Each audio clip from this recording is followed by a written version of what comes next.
मेरे घर वीर बजरंग तेरे आने से, बजरंग तेरे आने से,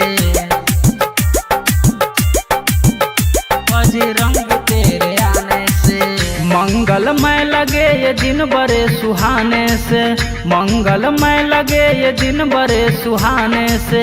मेरे घर वीर बजरंग तेरे आने से, मेरे घर वीर बजरंग तेरे आने से, मेरे घर वीर बजरंग तेरे आने से, मेरे घर वीर बजरंग तेरे आने से। चरणों में तेरे हनुमत सर झुकाने से, चरणों में तेरे हनुमत सर झुकाने से।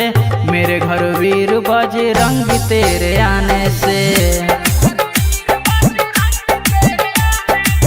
मेरे घर वीर बजरंग तेरे आने से, मेरे घर वीर बजरंग तेरे आने से।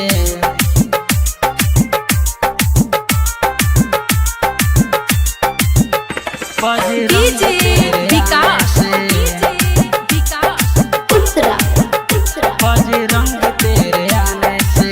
घर आंगन को आज फूलों से सजाए हैं, मेरे घर चल के अंजनी के लाल आए हैं, मेरे घर चल के अंजनी के लाल आए हैं। घर आंगन को आज फूलों से सजाए हैं, मेरे घर चल के अंजनी के लाल आए हैं।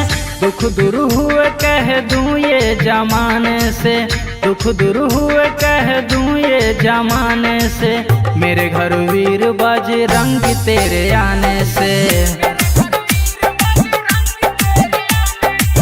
मेरे घर वीर बजरंग तेरे आने से, मेरे घर वीर बजरंग तेरे आने से।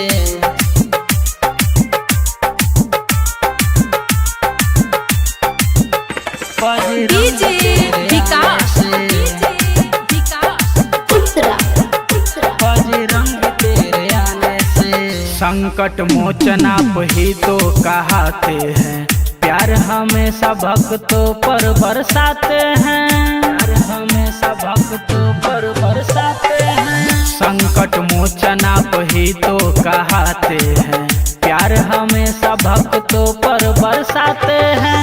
चंदन खुश हुआ भजन तेरे गाने से, प्यारे सिंह खुश हुआ भजन तेरे गाने से। मेरे घर वीर बजरंग तेरे आने से, मेरे घर वीर बजरंग तेरे आने से, मेरे घर वीर बजरंग तेरे आने से, मेरे घर वीर बजरंग तेरे आने से। माँ काली रिकॉर्डिंग स्टूडियो, भिसवा बाजार।